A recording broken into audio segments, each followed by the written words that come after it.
Welcome to the Gaming Outsider Podcast. It is our first new episode of 2026, and we're checking in with our resolutions from last year to see how well we measured up.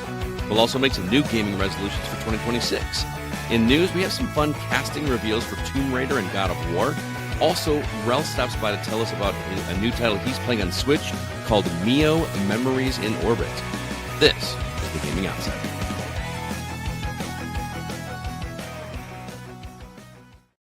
Greetings, programs, and welcome to the Gaming Outsider, a video game podcast with a focus on our incredible community, which can be found at thegamingoutsider.com.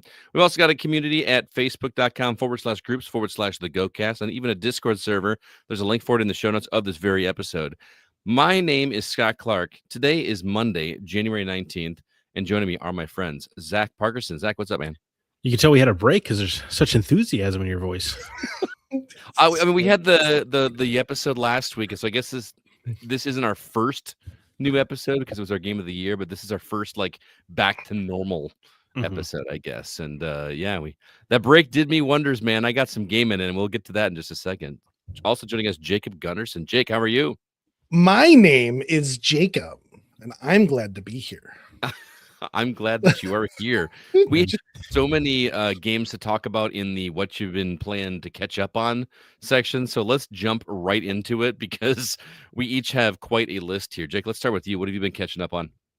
Well, first of all, you bought me Turok 64 on Steam. Yeah. The company that has that or remade it or whatever also changed some levels in there. Night Dive, is it? Is it Night Dive? Yeah, it is Night Dive. But they did reimagine some of the levels. Oh, really? In the very first level, like the tutorial level before you get to the level splitter. I walked into an area and I was just like, "Where am I?" Like I've never been here before. Oh, really? Yeah. So you have played the original before, then? Oh yes, I love the original Turok. That's why it was on my list to begin with. But even the original, I played it on Xbox when they ported it. That game still holds up, man. It just feels so quick, so good. But I feel like I have to go back and play the original now because I have it on N64. Oh, okay. I want to know more because I remember like as a kid I've played through that first part like 100 times. Right. I could know it like the back of my hand. But it's later episodes, it's later levels that I'm having trouble remembering, and so I want to go back and play and see if there's any more outrageous changes that they made. Because I remember in the very first level there was one of the keys were hidden, and it was a climbing wall that if you didn't notice it, you would completely missed it. And so that one was not up a climbing wall; it was just in an easier part of the level. And so I kind of want to go back and see what other changes they made. But other than that. Over the weekend, I went over to your house. Yeah, buddy. And we played Mario Galaxy 2. We passed the controller around a little bit. Was such a fun time. I can't remember the last time that I played pass the controller with anybody. We did this for what, 40 stars? Did we do 40 stars? 30, round number 30. 30? It's crazy how long it took to get 30 stars. But we'd play until either of us got a star or one of us died, and then we'd pass the controller, pass the Joy-Cons. Which was we've never done that before. But what did you think? Because you've never played the Mario Galaxy games at all. This is the first time. I'm really glad that I'm not seasick or motion sickness or any of that kind of stuff because the camera angles in that game are unnerving. Yeah. Well, I forget that you never played Galaxy. So like, if you had played Galaxy, the stuff that they do in this game is very normal. They kind of ease you into it in Galaxy, and in this one it's just kind of like they assume you've played Galaxy 1 before, so I forget that. But not that it was bad. It just I don't know, it seemed like it was a lot. Yeah.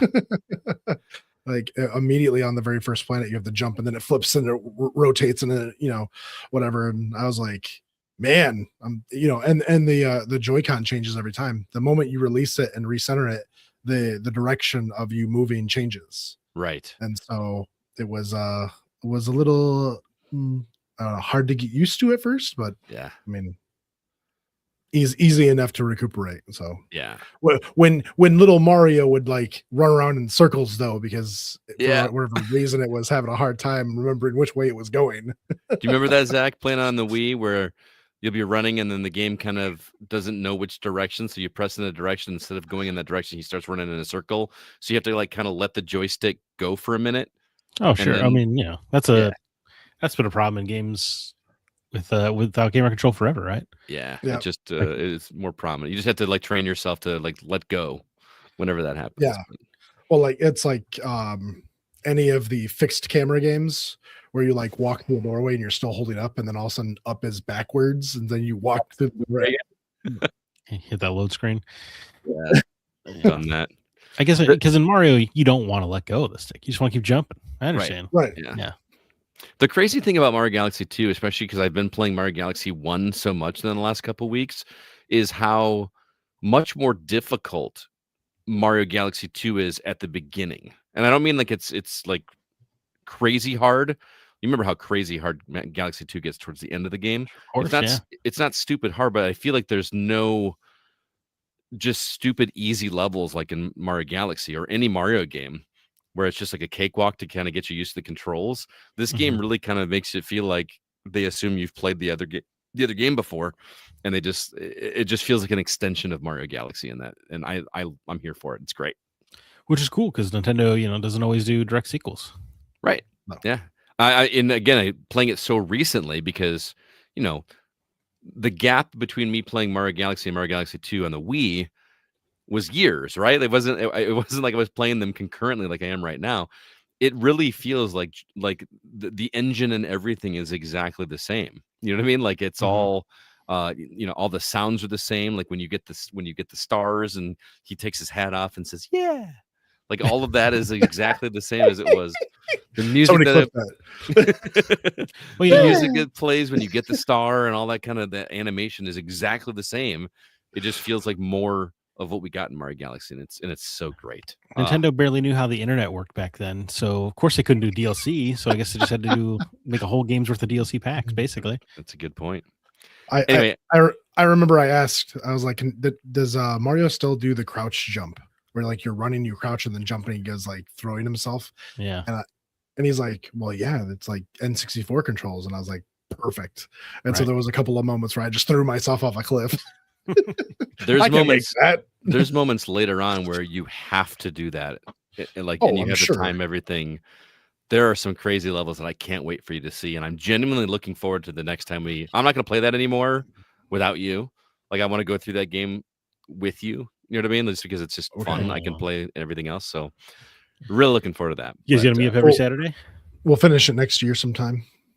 Yeah, it'll probably be a while. I mean, that's the first time we've done pass the controller ever.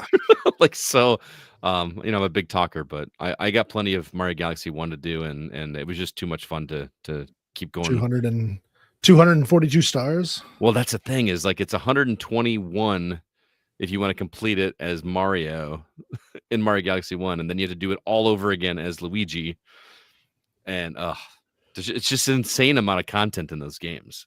I kind of balked at the $70 price tag for this game, but when you think about it, that's really it's a bargain.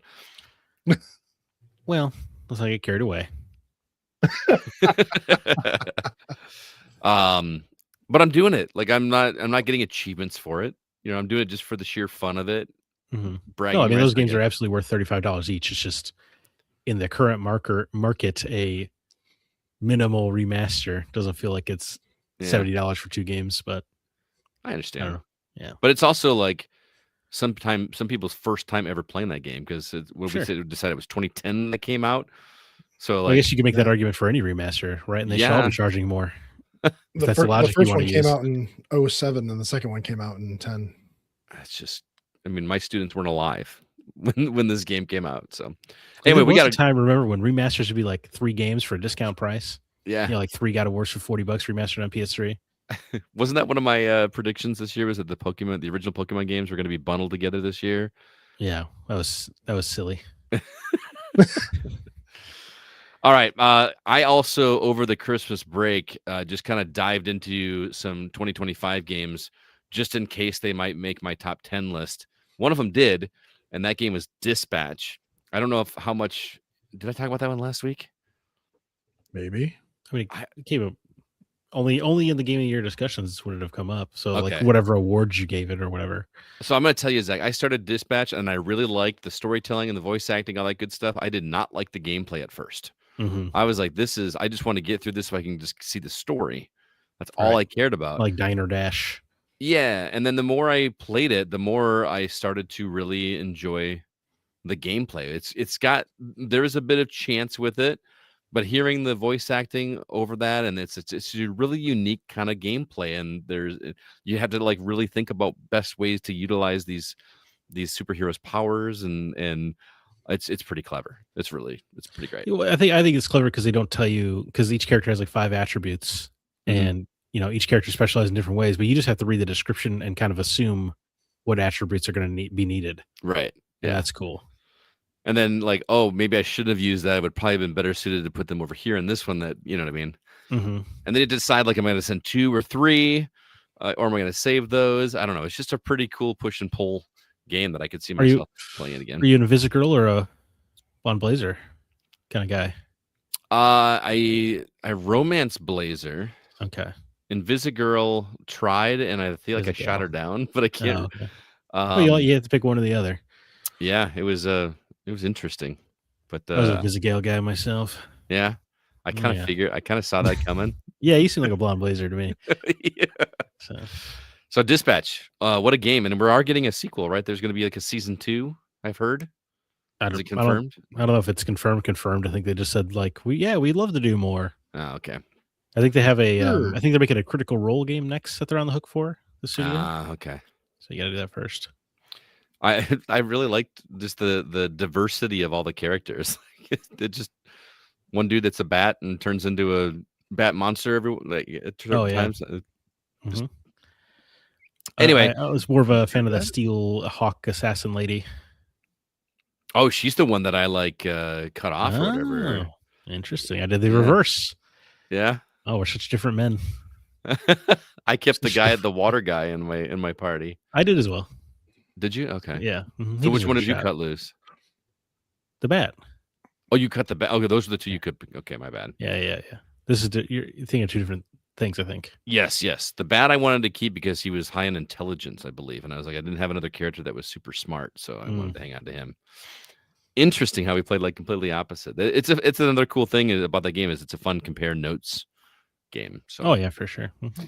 I also checked out Hades 2. I picked that one up, and I'm enjoying it, but it's not grabbing me nearly like the original Hades. I just with Hades, as soon as I was done with the run, I could not wait to go back and start another run. And this one, I feel myself just wanting to put it away and play something else instead. I don't know. I can't really put my finger on why.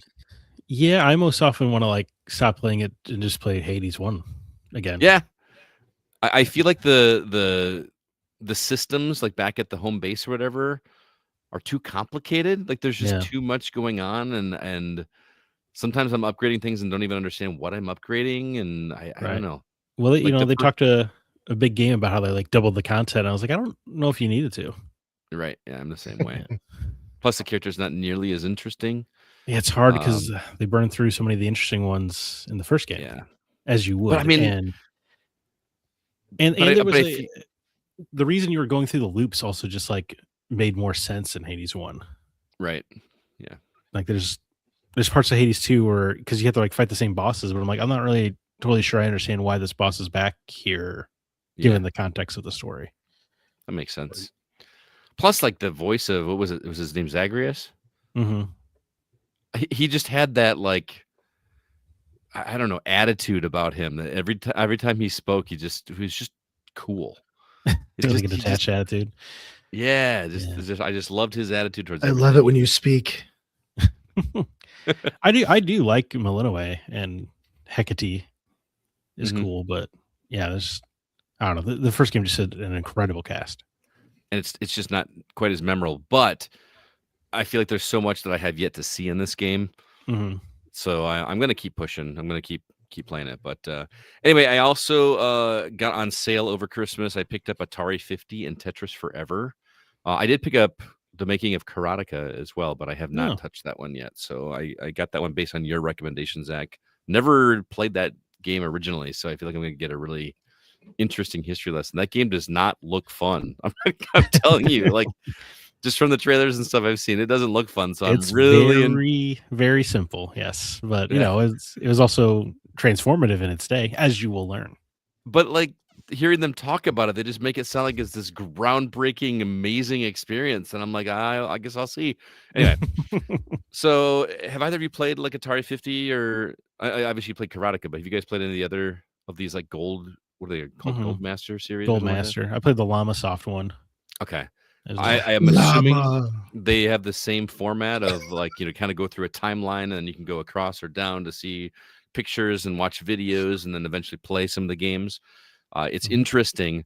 Going through Atari 50 feels like a man, like because I was alive, the Atari 2600 was my first console, so I feel like I'm reliving a lot of my childhood, even though I didn't get mine till like 83, 84, something like that. So this stuff had been out for a while. That was still 40 years ago. Yeah, but it's a nostalgia trip.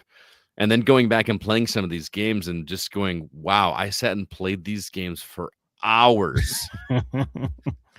I'm like, how in the world was I entertained by this so much back in the day? But that's interesting. I'm liking Tetris Forever more. I feel like what you'd think like the broad catalog of Atari 50 would just be so much more interesting. But I like the focus of Tetris. And I, actually played the original with the brackets. And it's really making me kick myself, dude, because as soon as they showed Hank Rogers and I realized that's the dude I was sitting talking to at E3 that one year, I had no idea who he was. Mm-hmm. And he was playing, oh, hey, hi, I'm Hank Rogers. Oh, hey, nice to meet you. And how are you affiliated with the industry? I look like an idiot. Yeah, well, you were. I am. I didn't know the story. I do think these things work better when it's like one game or one series than like Llama Soft was a bunch of different games because there's one studio. This guy really likes llamas over here. Or Atari's a bunch of different games, but I always think about Bruce New Groove. My bad. llama face. I do own Tetris Forever. I just haven't booted it up yet. It's really interesting. They have lots of interviews with Alexei.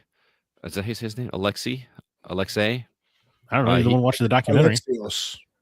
He just seems like a really cool guy, and he's speaking in Russian English, and so they have everything he says subtitled because his English isn't perfect, but it's just really cool hearing him talk, and he just seems like a genuinely cool dude. And what a crazy story that is.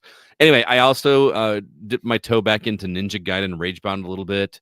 I never finished that game, and I wanted to kind of play that. I feel like I was a bit remorseful that I didn't play Shinobi, and I keep waiting for that one to come back down on a sale because I do want to pick that one up. So I decided I should just go back and do this. That game is really great. The flow state in that game is awesome, and it made me miss Ninja Gaiden so much. I decided to download Ninja Gaiden Black Sigma to go back to the original, and man, that's like riding a bike, dude. Get back in that game. That's a pretty tough bike. I got past that dojo boss on my first try. That was the fingers never forget. Yeah, I mean, the trick was like climbing up the wall and downward slashing him and then running away and repeating. I remember that. I feel like I'll struggle with that boss on the horse. I feel like that was the big wall, but I'm having fun going through that again. It's amazing how slick that game still feels. Oh, and then I also did re-download Ace Combat 7 to go play some more of that. And man, that is like, you want to talk about getting back on a bike, getting back in the cockpit. I had to look up the controls, man. Everything just feels like right where it's supposed to be. And the best part about those games, I don't know if you guys have played those games, is after you complete a mission, they do like a recap of the mission but instead of using like real planes, they just use like models of planes and they show like a stripe behind it, like Tron style. So you get to see the path that your plane does. Kind of like Super Meat Boy, how you would see all the different ones. Imagine that, but just you and every other plane. So you see you just like hunting down these planes, and when you shoot down a plane, it makes an X where you shoot it and it kind of goes down and then disappears, and you just control the speed. I don't know. It's just very, very satisfying seeing like a replay in model form of that. Plus, like the way they do the story in those games is just very interesting to me because the story feels so disconnected from what you're doing. Like you're in the military, and then the story is about this girl that's a mechanic, and she's just telling her story about this war that's going on that you're in, that you as the fighter pilot are in. I don't know. It's just I kind of miss the days of playing a game and being rewarded with story. That cutscene is a reward. Yeah. Why are you shaking your head at me, Jake? I just want to shoot things. I almost said another word.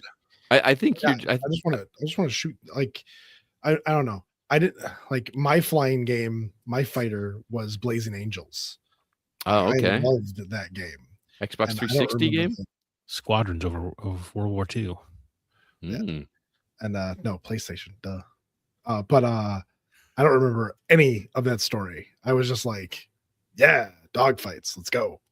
Oh, what if, Jake, you in a simulated fashion repaired the airplanes as that engineer girl? Would that then be more interesting? Okay. See, now we're talking. You're starting, but there can't be any story. I don't want to hear her talk. I just want to see her. Wow. Hey, I didn't say anything. I don't want my character to talk about anything. It could have been a guy. Okay. During the replay of the Ace Combat 7 missions, do they show you the specific moment when you enter the danger zone? I don't know how to answer that. No, there is like DLC for that, which I don't think I have. Wait, is there really? There is DLC for Top Gun DLC for Ace Combat 7. When you fly through the danger zone. Or when you get there halfway to the danger zone. But dude, I had to like restart the game, and I don't have all the planes available at the beginning, but I still was like, I knew which plane to pick. Like I remember like my favorite plane, and I love that game so much. I just really is that Unknown Skies?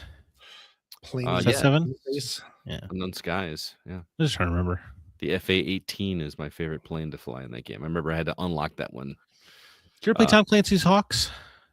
I didn't, but I remember a friend of the show, Aaron Peterson, having it on Xbox 360, and he was very frustrated with it. So I feel like it kind of turned me off, and I never tried it again. Was it good? I thought it was fun. Yeah. Yeah. Anyway, that's my list. Sorry for the long-winded response there, but Zach, what have you been playing? Well, allow me to get long-winded instead. Started Split Fiction with the wife. I think I briefly mentioned this on our Game of the Year episode, but this game rules. Doesn't it? This game's awesome. Yeah. I think we're on like the second fantasy world. Okay. Now. And but I think I like it more than It Takes Two, I think. I do as well. Yeah, it's just really it's an evolution of It Takes Two, pretty obviously. Like the jump is the exact same and such. But and I like the characters. I like that they don't like each other. Yeah, that's kind of fun too. It's really quite nice, refreshing. I feel like a lot of modern writing, everybody gets along or talks kindly, even if they don't. But like MIO in particular, the sci-fi author, just really wants nothing to do with Zoe. Yep, which is pretty awesome. Not whatsoever. That game just keeps getting more and more interesting and clever as you go. It's just, I think we talked about that when we reviewed It Takes Two. Like you're just not doing the same thing for more than like 15 minutes. Yeah, and even though every world kind of has like its gimmick, like the first fantasy world, you're like you're shape-shifting, right? But they always find a way to evolve that gimmick within the world. So you're even with the tools you have, it's constantly changing how you're using them. And then it's like, go ahead. No, I was going to ask you, do you find yourself like, I feel like it's a little more difficult than It Takes Two. And so like if one of us dies, it's always like, don't die, stay alive until I respawn. Smash that triangle button. Yeah, right. Yeah, except the platform is a little more magnetized. Yeah. So it's harder to mess that up. But in all other aspects, yeah, it's a harder game for sure. There's some things that I think like are genuinely demanding. So they definitely are hoping that you have played It Takes Two, I think, with whatever partner, non-gamer partner you're probably bringing into this. Right. There's also like a hidden, I don't know if you call it hidden, but there's like a bonus level that is insanely difficult that involves lasers that if you have not found it, or if you finish it and you haven't found it, I recommend going and looking up a video for this thing. There was a whole deal like with the first person that actually was able to record themselves completing it and sending it to Ferris. This is not like one of the side stories. No, I don't remember where it is because I didn't find it. I just discovered it after I didn't even know it Okay. existed until after I beat the game. And I saw the story online and I went and looked at the level and I was like, oh my God, it's just insane. Oh yeah, because he offered he's going to fly them out and show them their next game. Right. I remember Something that. like Yeah. that. Okay. Yeah. That's cool. Yeah. Oh, and I love the little side stories because you get a little hit of the other genre whilst you're in the middle of the current one. It's fun, and they're short little new ideas. I don't know. Awesome game. Yes. Really great. Well, I can't wait for you to complete it. There's just some great stuff coming. Yeah. Good to hear. And then for Christmas, my wife got me Lego City Undercover on PS4 because I've been wanting to play that for some time. And that game's a delight. I mean, all the Lego games are pretty delightful, right? Very simple, easy breezy, but all the cop show and procedural jokes are really good. I've never played it. Oh, it's interesting to play the Lego game where your characters don't have powers. Yeah, that's true. Like you're playing like the Marvel and Batman and stuff like that, right? Right, yeah, or even the Star Wars ones or Harry Potter. Everyone's got magic and whatnot. Yeah. So it's kind of fun to see how they work their way around that because they obviously can rely on that for all their other games. Mm-hmm. You know, so like you're doing a lot of parkour and stuff as a cop to get up to high rises and such. No, it's a lot of fun. I appreciate all the cop joke cameos. Like people keep cutting off this Columbo guy as he's saying, "Hey, one more thing." One more thing. It's pretty good. I also played a lot of Fight in Tight Spaces. I don't know if you played this as a card battler. Oh, okay. Jacob, are you familiar with this? I do. It's on my wish list, but I was going to tell you there's a medieval one. I saw this Knights in Tight Spaces with a very slick art style. It does. Fights in Tight Spaces also has a good art style, but it's kind of a secret agent, maybe John Wickish character setting. Mike Bithell game. It's published by, not developed by. Oh, okay. But it's a card battler, and your cards come up, and they're all like combat moves or shifting across the board, and every fighting environment is like a pretty tight, like 5x4 grid or whatever, or smaller or slightly bigger. But you have to use all your cards to try to eliminate these guys, and apply your counters. Not unlike, I suppose, a Slay the Spire, except positioning is essential. This looks awesome. I've never heard of this, and it's super. Yeah. It's super cool. A lot of slick cards with these like fun combat animations, and at the end of every level, you can do a replay where it just shows your character being super cool. So does it all like in one take? Yeah, in one go. Yeah. It's a pretty neat game. You could do things like if an enemy is lined up to shoot you, you might have a card to grapple a guy and like put him in front of the bullet, so that way on the enemy's turn they shoot their own guy. So you can do a lot of clever stuff in it, and you feel like James Bond. And fight. Reminds me of those scenes in the Sherlock Holmes movies with Robert Downey Jr. Yeah, he's like calculating out all the moves that he's going to do this, and then he does it. Just goes boom, boom, boom, boom, boom. Man, I want to rewatch those movies. I haven't seen those in a while. Discombobulate. I rewatched the first one a few months ago. Great. Still holds up, huh? Yeah. And then if you are like a John Wick fan, they do have a Gun Fu DLC where you can do a bunch of close quarters gun moves. Nice. I'll play through that right now. It's but it's like a run based card battler. Super fun. Gun Fu. Show me. But then the big thing I've been playing, I think I'm at like 40 or 50 hours now, is Warhammer 40K Rogue Trader. Wow. Which is quite simply one of the best CRPGs I've ever played. This is by Owlcat Games, who I was tangentially familiar with because I know they did the Pathfinder RPGs, though I've not played those. But yeah, this is a Warhammer 40K computer role-playing game, not unlike a Divinity Original Sin, I suppose, or a Baldur's Gate 3 with a much smaller budget. Yeah. But yeah, so it is very much one of those within this really cool setting of the Warhammer 40K universe, and it's a great introduction to all the different factions and stuff because all of your party members are sort of each part of a different major faction of Warhammer. Mm-hmm. But the writing is incredible, and which is good because the game is mostly reading. There is voice acting for like major story beats, and kind of when you're talking to your companions back on like their base to learn about them. But otherwise, the game is like 80% not acted, so you are going to have to be okay with some reading. But in terms of the actual like role playing structure, it's incredibly sharp, and it has this neat thing where when you have to do a skill check, you can use any of your party members' skill instead of your own, which is nice. Like without having to change to them, it's nice. It's just very convenient. And then there's like just a surprising amount of dialogue options, and you can just do some straight up gnarly stuff like, hey, you know, Captain, there's a sickness breaking out in the med bay. Like you could just like purge the whole bay. We'll pick up new people on the next planet. Wow. Like you can do stuff like that, and that's considered the good guy option because you're not supposed to take any risks.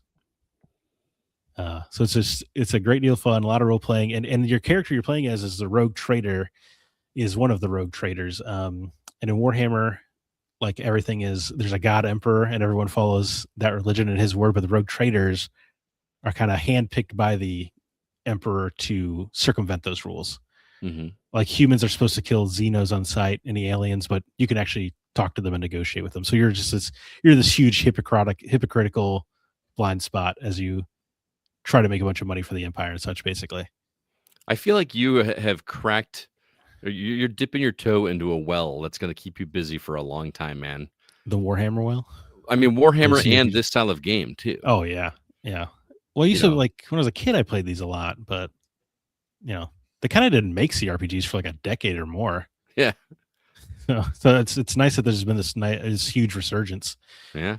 But yeah, dude, I am absolutely in love with this. It's you know, I'm lying in bed, unable to sleep because I'm thinking about what I just did in Rogue Trader that day. Is this gonna make you want to like dip your toe into the books or anything like that? Yeah, well, I got one right over there. So, do you? As a matter of fact, well, you called me out. I mean, there's like 50 or 60 of them, so yeah. The universe is just so rich and gnarly. Yeah. I appreciate how mean-spirited a lot of it is. I like the way the psychics in the universe, which are basically the mages of Warhammer 40K. Mm-hmm. Like every time they use a spell, it risks tearing a hole in the fabric of reality and letting demons pour into like wherever they are. Wow. So like all of them are just a ticking time bomb. That's kind of rad. Cool. Yeah. And you have a spaceship that you get to name yourself, and it's like the size of a city. Awesome. So you just have like this whole population, and then like I'm at like the 45-hour mark, and I just got introduced to a new gameplay system where I can do colony development projects in my protectorates. Like there's an insane amount of stuff going on in this game. It's rad. I can't play it on console. Put it on. Playing it on Steam Deck. Oh, okay. So I can play it portably, or docked on the TV. Nice. And then combat is turn-based, grid-based, kind of XCOM-y, a kind of action point system, but you can really manipulate it in a way to like give yourself extra turns and just do a absolutely brutal amount of damage. It's really fun. Yeah. Sounds awesome, man. But speaking of CRPGs, though lesser ones, obviously. Oh no, we played Baldur's Gate 3 again. Finally, yes. Unfortunately. Unfortunately. He doesn't like it. He didn't like that we killed that clown. Oh, so well, I had to tell you guys, like, I didn't say this when we were playing it, but when we were playing this, you picked up like a torso. Did it say a clown torso? It said clown torso, but even if it didn't say clown torso, I would have still picked it up. Right. That's like what Jake does. Jacob collects all of bodies. Yeah. It was all I could do to keep from saying anything, because like I tried to do that whole quest when I played it on my playthrough, this whole, what you're going to talk about in a second. And I was worried you were going to skip it. So I got all giddy when you finally decided to go to the circus, because like, all right, we're going to actually see this happen. Well, well, first we were trying to solve the murder. That's how we even found the like assassins in the little refugee cavern. Right.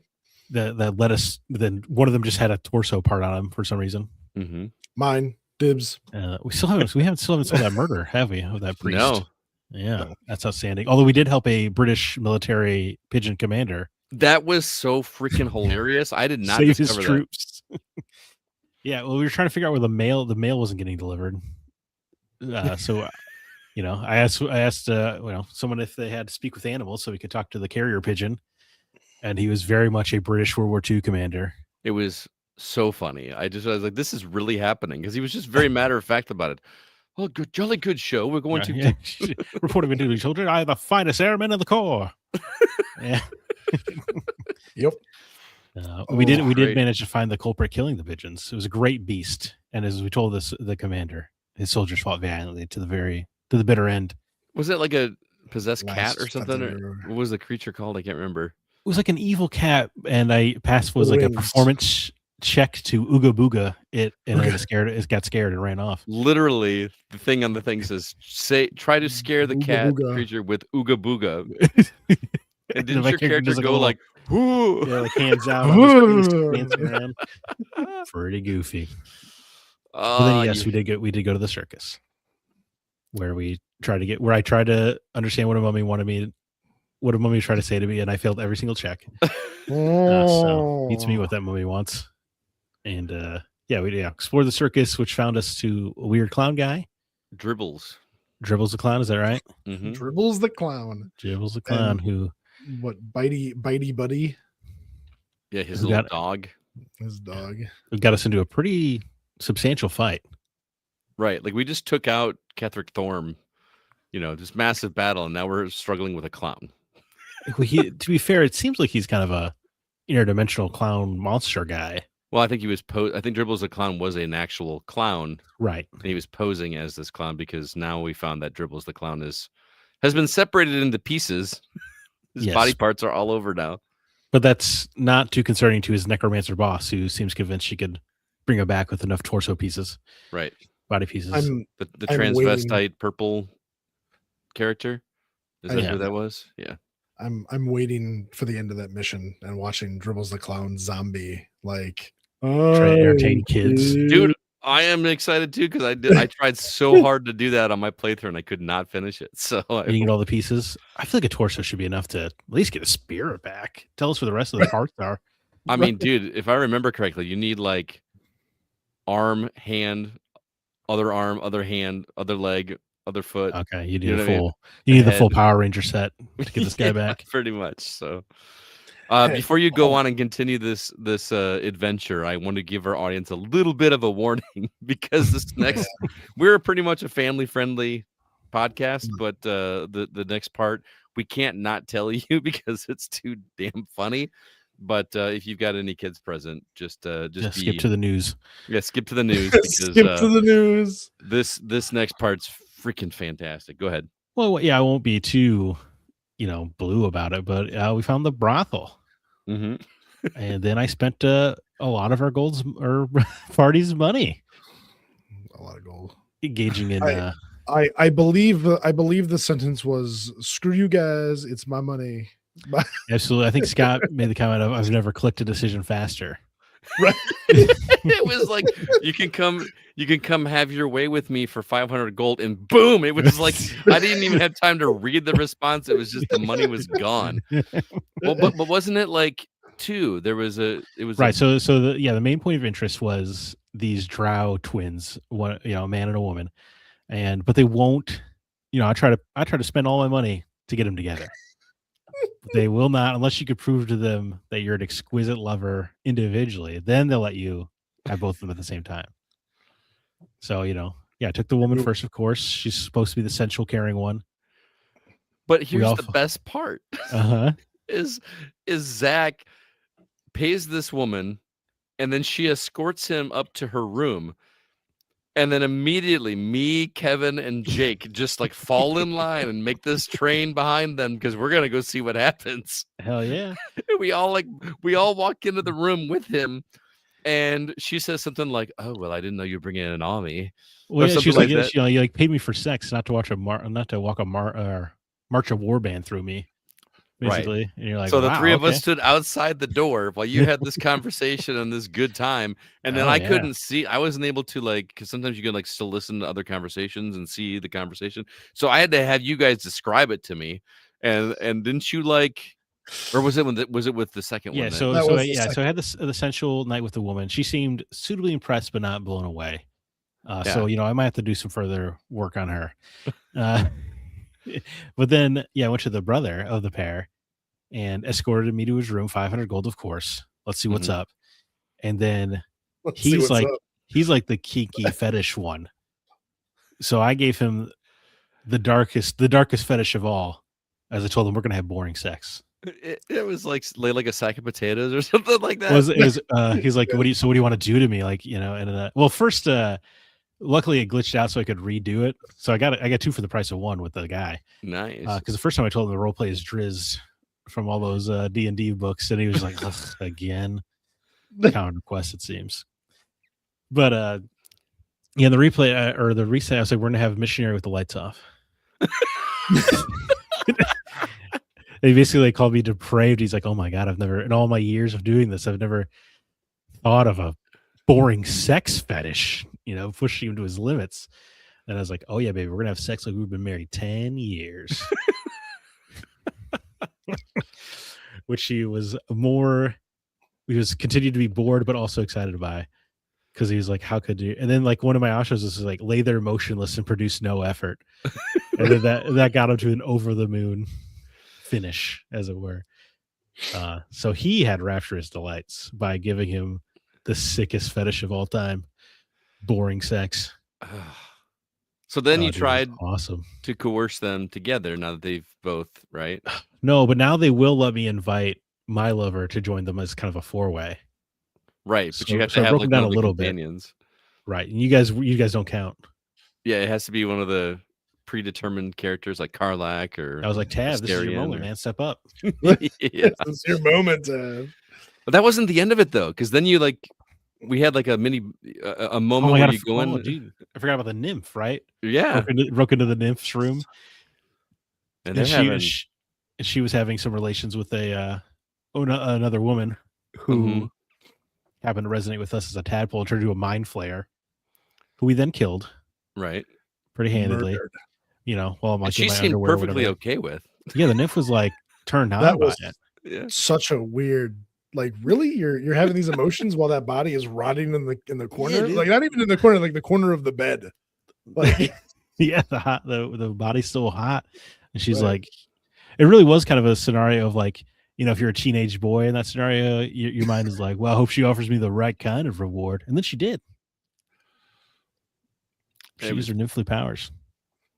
I think we quit shortly after that, did we not? Yeah, we talked to Raphael, and then that was it. And told him that I'm not going to help him steal a crown, basically. Right. But he talked for a long time. It was like an hour of Raphael brothling. Yes, it was quite entertaining. Good times. Oh yeah, then we talked to that the private detective who is a flying elephant with a drinking problem. It's one of my favorite characters, and like even though he's not in there that long, but I just love that he's like a Sherlock Holmes.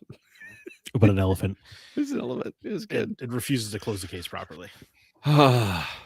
Baldur's Gate 3, the game that keeps on giving. Wow. It took us a long time to get through the games we've been playing. We better get moving and talk about this week's news.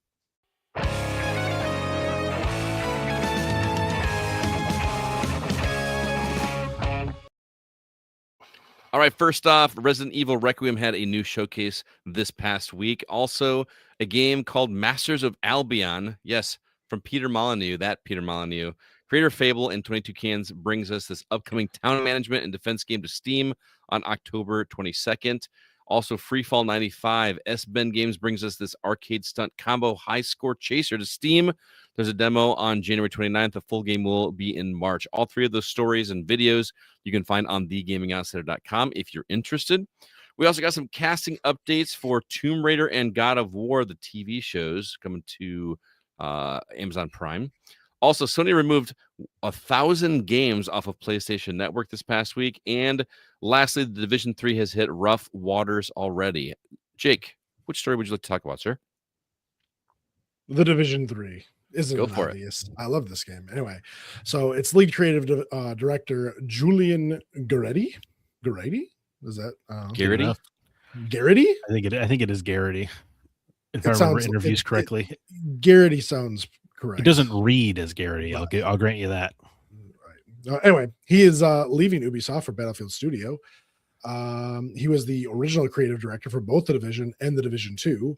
And his departure comes after planned layoffs were announced for Massive Entertainment. So this is kind of upsetting, kind of not upsetting, because I feel like there was a vision there, and that vision will probably be out the window and become like other Ubisoft games that are out there. Not that the other Division games were not like other Ubisoft games, because Division 2 does have a battle pass and it does have seasons and it has, all the nonsense, but it just seemed like all of those things were well wrapped up already in the game.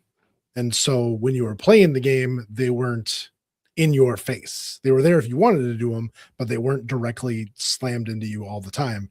And I feel like that's going to change, because in other Ubisoft games, it is very prominent that they want you to do everything and anything to spend money. Wasn't there like an extraction portion of the Division? Oh yeah, the Dark Zones. Dark Zone, yeah. Yep, you'd go in there and then you'd have to extract the Dark Zone goods that you got. I never did that. Yeah, I mean,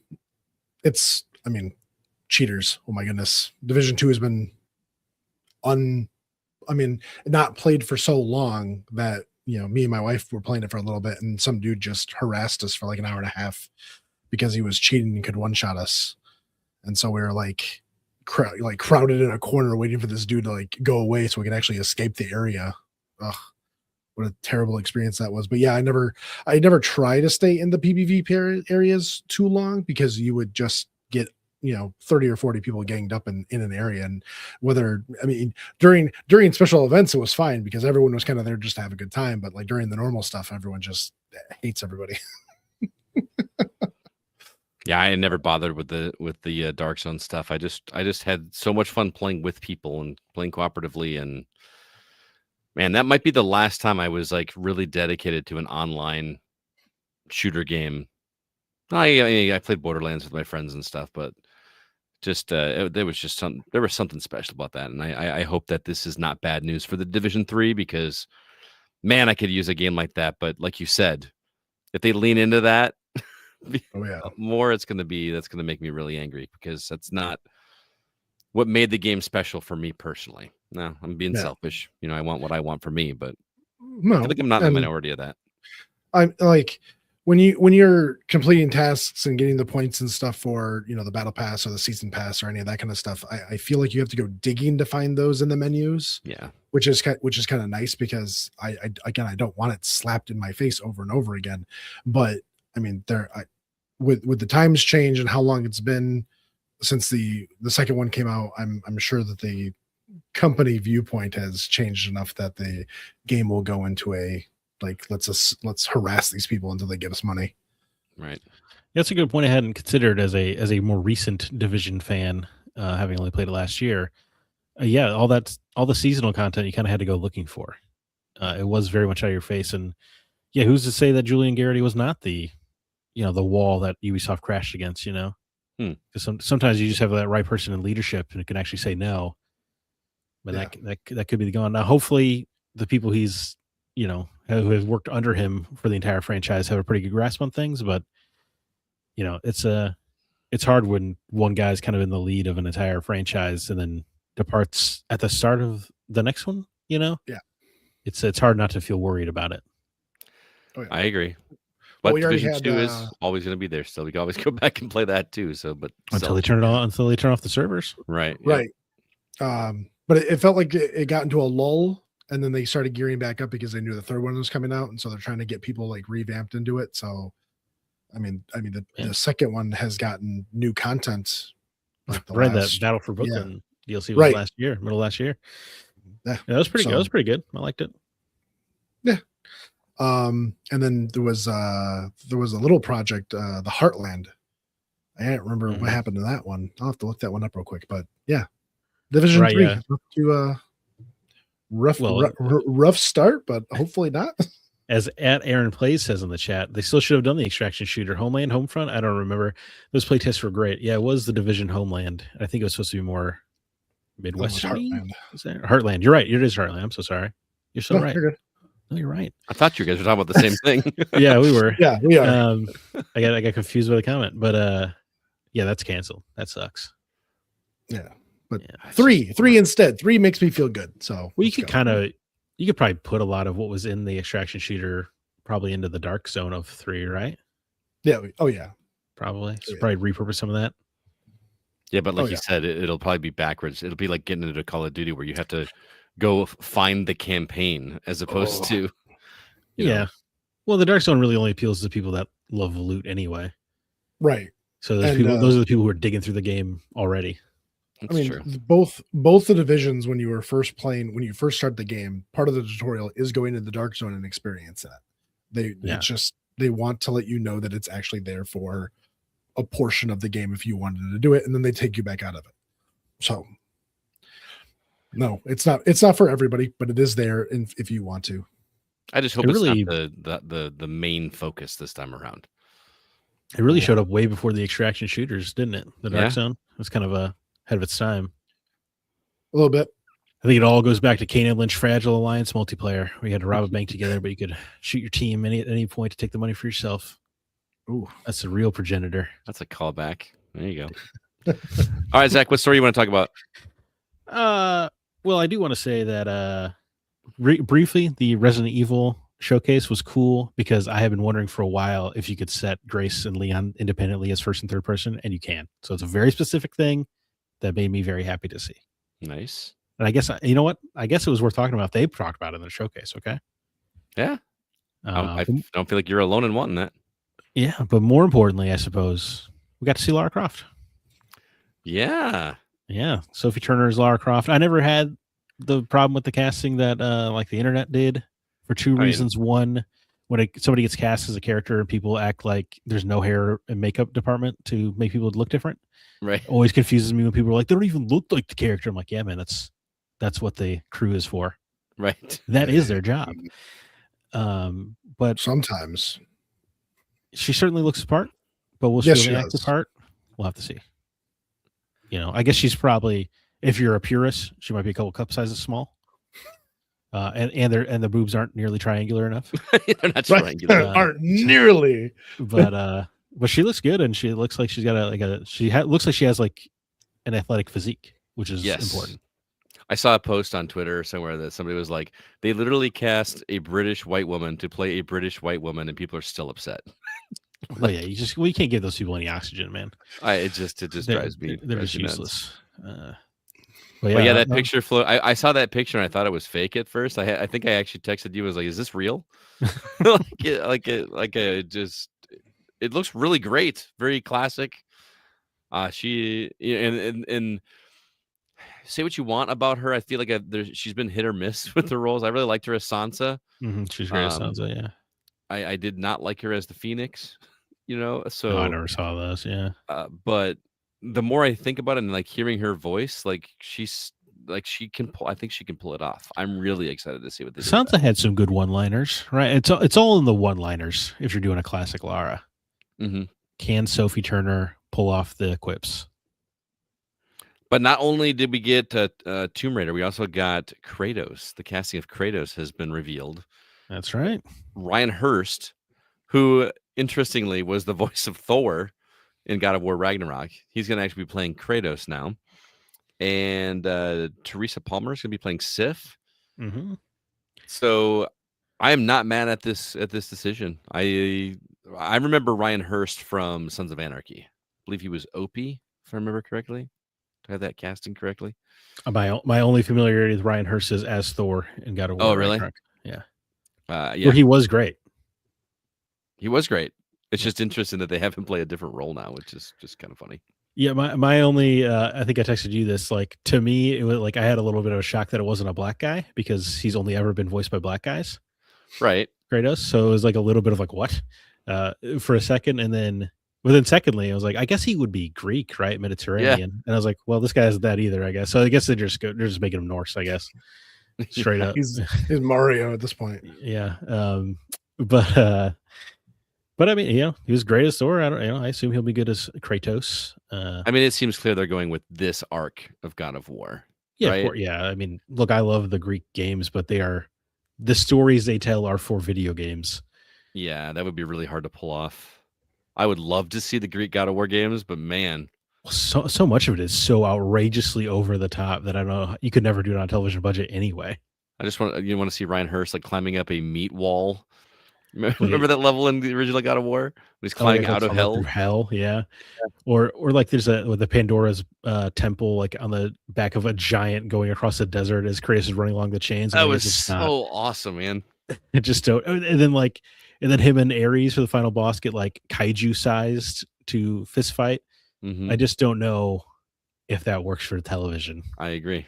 I would love to see it, but Power Rangers used to do it all the time. Yeah, let's put guys in giant rubber suits. let's do that.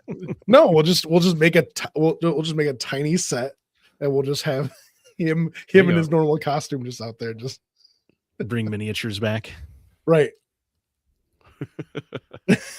But in related Amazon television news, Fallout Shelter is also getting a TV show. What? I don't understand. It's a reality show. They're gonna have to live in a Fallout participants have to right. Okay. You have to live in a vault, and there will be tasks that test you on your strength, perception, endurance, charisma, intelligence, agility, and luck. Big Brother 2. Yeah, it's like that Mr. Beast game show, but corporate, even more corporate. Aaron Hughes, our listener, got an email to be cast on that show.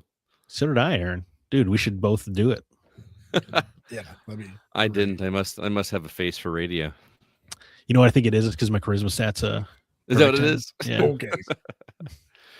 All right. Well, the story you guys left me is this PlayStation Network getting 1,000 games pulled off of there. Actually, it's 1,194 games, all from the same publisher, THI Games, THI Games. Mm-hmm. They're all shovelware nonsense intended to provide easy trophies and platinums. Such hits as the Jumping Taco and the Jumping Burger. And let's not forget the Jumping Pizza or Pet the Dick Dick, which is it's a type of deer. I think you made that clear. Yes. They were the 4th largest publisher on PlayStation Network with games ranging from like $1.50 to $3. I just think it's crazy. That's a lot of games to pull. I mean, nobody's probably buying them, but somebody must, or why would they keep putting them on there, right? I mean, if you're, seriously, if they have that publisher were putting those games on Xbox, I probably would have been scooping them up back in the day, back when I was doing achievements like crazy. Back when you were an achievement whore. Yeah, I haven't done that in a long time, man. I just haven't. I stopped. I just kind of stopped caring. It's weird. I was gonna say because the trophies don't do anything for you on PlayStation. Well, neither do the achievement points on Xbox. Well, but I mean, I don't know, but it just seems weird to have games that had easy trophies where it didn't just make the number go up. Look, I've got 7 platinums. Like it kind of dilutes it, right? Like it makes it not as if you can just get them like that, it doesn't make it look impressive. It's the same people who use wall hacks and shooters and stuff, right? It's kind of like why is this fun? I don't understand the fun in this. Yeah. But at the same time, like if I was going to be going through and judging people by the trophies they had, I would actually look at where those trophies came from. Right. Yeah. They had like 800 platinums, and they're all the Jumping Taco family products. Yeah. Right. I mean, don't get me wrong. I did my avatars and my Hannah Montanas and Leisure Suit Larry and games like that to get some 1,000 achievement points back. It was also early days, though. Yeah, like the novelty was still there. Of oh man, look, I got another 1,000 points. That was back when like the Xbox Live Arcade games only did 200 points. Remember that? That's right. They were lesser than. I remember. Yeah. Yeah.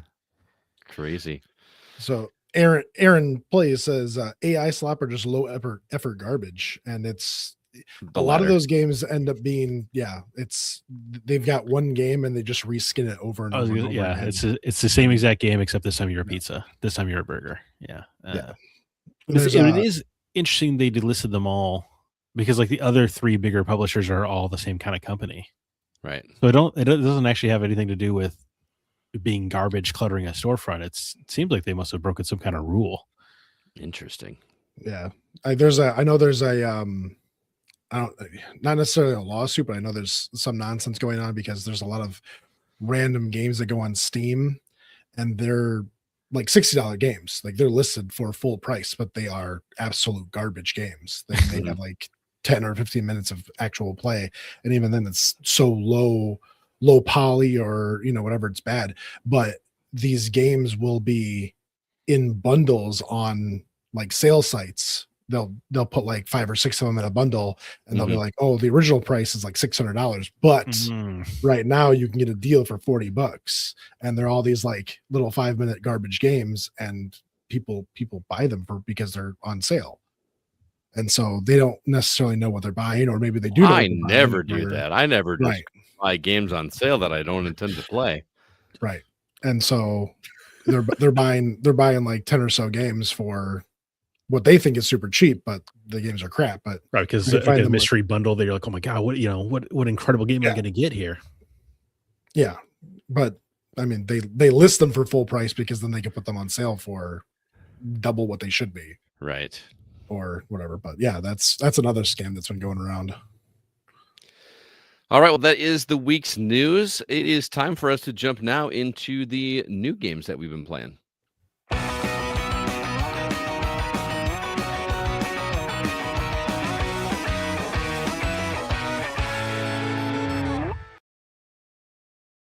Zach, my plate is full from all the Christmas games I picked up and all those deals. But what's coming out new that I should be tempted with playing instead? Well, on January 23rd, a Paper Mario-like RPG, Escape from Ever After, where you're going through a bunch of storybook, like fairy tale kind of settings. Comes with PS5, PS4, Xbox Series consoles, Xbox One, Switch 2, and PC. Ebola Village is a Resident Evil Village kind of game, in case the title didn't give it away. Coming to PS5, PS4, Xbox Series consoles. Nested Lands enters early access on PC. And then on January 24th, we have Thief's Roulette on PC.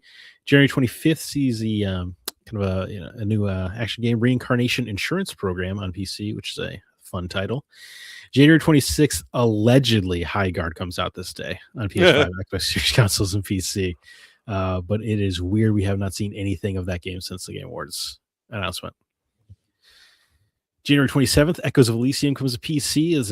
It's like a crafter, but you're on a bunch of floating airships, basically. Seems kind of fun. Earth Must Die comes on a PC. Rightfully Bear Arms comes to Xbox Series consoles and PC. And then January 28th, we see the oft-discussed Dispatch coming into Switch 2 and Switch. Which is wild that game is coming to a Nintendo console. My, how the times have changed. All right, well, hey, dude, Nintendo, the haven of hentai games now. Yeah.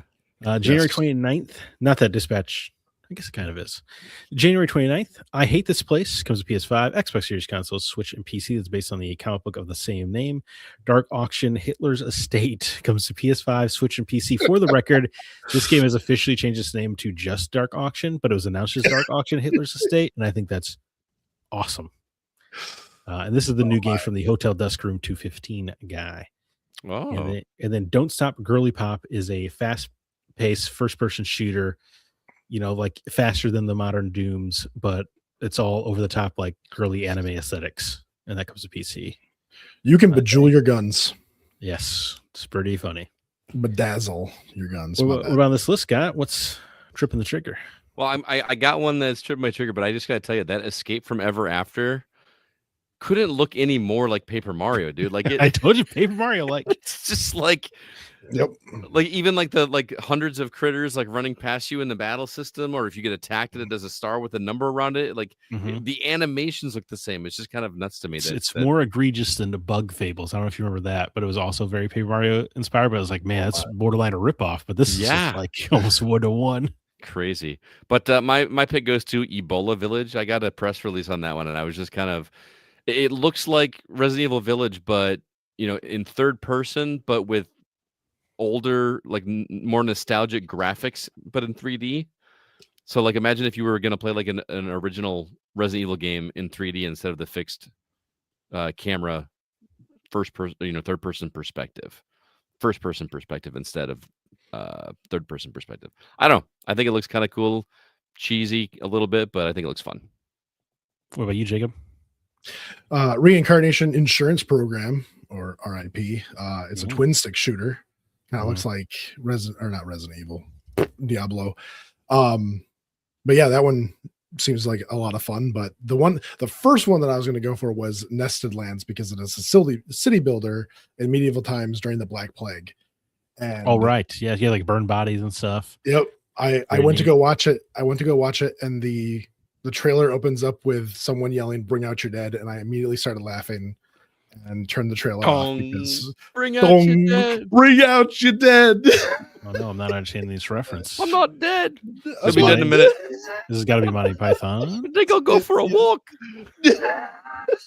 Yeah, I feel happy. You guys are eating Matthew, but I'm not learning. What is this? Am I correct? Monty Python and the Holy Grail, I believe. Okay. Yeah. Never seen it. Oh my god, it's kind of hard to watch, man. It's an aged movie, but well, I feel like it's one of those movies where you've heard all the jokes in pop culture forever that when you're watching it's going to be, you're not really going to get it. Yeah. True. Yeah. What about you, Zach? As morbidly curious as I am for High Guard, to see what this free-to-play game has to say. With 1 month from announcement to release, I feel like a Bullet Village just looked like some nice, silly fun. Yeah. I'm surprised. I thought you were going to be all about I hate this place. Yeah, it was when it got announced, and then I read the comic, which was incredibly mediocre. Oh, okay. And then, I don't know, the more I've seen of it, the more they keep talking about like crafting, which is less appealing. But if Bullet Village looks like some dumb, silly fun. I agree. All right, we do have a new game to share with you guys. Rel stopped by to talk to us about a game that he's been checking out for us, and it sounds pretty awesome. We're going to play that for you right now. Thank you, Rel. Do appreciate that. Moving on, I want to remind everybody about places that you can follow the Gaming Outsider. If you would do so, we'd greatly appreciate it. First off, facebook.com/groups/the GoCast. We've got an awesome community over there. Also, our Discord server. There's a link in the show notes for that. We had a couple new members to say hello to. First off, One Arm Bandit. Welcome to Discord. And also, Bay22601. Do appreciate you joining. Hope you are enjoying the community over there. Also, do us a favor if you are listening on Apple Podcasts, drop us a review. If you leave a written review, we will actually read it on the show and give you a shout out for that as well. We do appreciate it. It helps us get the word out there about what we're doing. Lastly, our website is thegamingoutsider.com. There you can find all of our episodes if you choose to listen to them that way, and also our written reviews and editorials, including Mark's review of Taxi Chaos 2 is up on the site, as well as Paul Hines' review of Forgotten 23. And also, you can find my personal favorite top 10 list from 2025 that actually published, I believe, today. Was it today, Zach? Correct. Yeah. It's been a long day. That published this morning as of this recording. If you'd like to see what my top 10 were for the year, please play Blade Chimera. That's all I'm going to say. He really wants everybody to play Blade Chimera. I really do. That game is really great. So, okay, it is time for our From the Outside In topic.